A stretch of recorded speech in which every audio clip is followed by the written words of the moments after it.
గుంతలు వెంటనే పూడ్చండి. అత్యవసర పనులు త్వరగా చేపట్టాలి. ఈ పనుల్లో కొత్త సాంకేతికతపైన దృష్టి పెట్టాలి.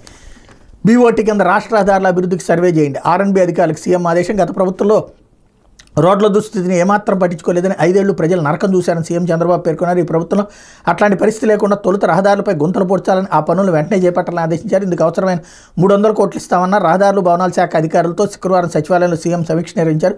ఈ సమయంలో 4150 కిలోమీటర్ల మేర రోడ్లపై గుంతలు ఉన్నాయని, వెంటనే మరమ్మతులు చేయాల్సిన 2936 కిలోమీటర్లు ఉన్నాయని అధికారులు సీఎంకి వివరించారు. దీంతో మొత్తం 7087 కిలోమీటర్ల మేర పనులకు టెండర్లు పిలిచి వెంటనే పనులు చేపట్టాలని సీఎం చంద్రబాబు ఆదేశించారన్నటువంటి వార్తని హైలైట్ చేశారు. మొన్న ఈ మధ్యన బూడిదతో ట్రై చేశారు, బూడిదతో అది అవ్వట్లేదు, అట్లాగే పోయే ఏది ఫ్లై యాష్ అని మొన్ననే వచ్చింది కదా, అయితే దాంతో కొట్టుకుపోతున్నాయి. ఇప్పుడు వాస్తవంగా ఇంతకుముందే చెప్పుకున్నట్టు వర్షంలో ఎవరు కూడా రోడ్డు వేసినా నిలవదు కాబట్టి ఇప్పుడు కాకపోతే ఆ పని జరుగుతోంది అని చెప్పేటటువంటి ప్రయత్నం ఎప్పుడు ప్రారంభిస్తే టెండర్లు పిలవడం ఇదంతా అయ్యేటప్పటికి 1 నెల 2 నెలలు అవుతుంది. ఈలోపు వర్షాకాలం పూర్తవుతుంది. వర్షాకాలం పూర్తయ్యాక లైన్లోకి వస్తాయి. ఇది ఇక్కడ రహదారులు గుంతలు పూడ్చడం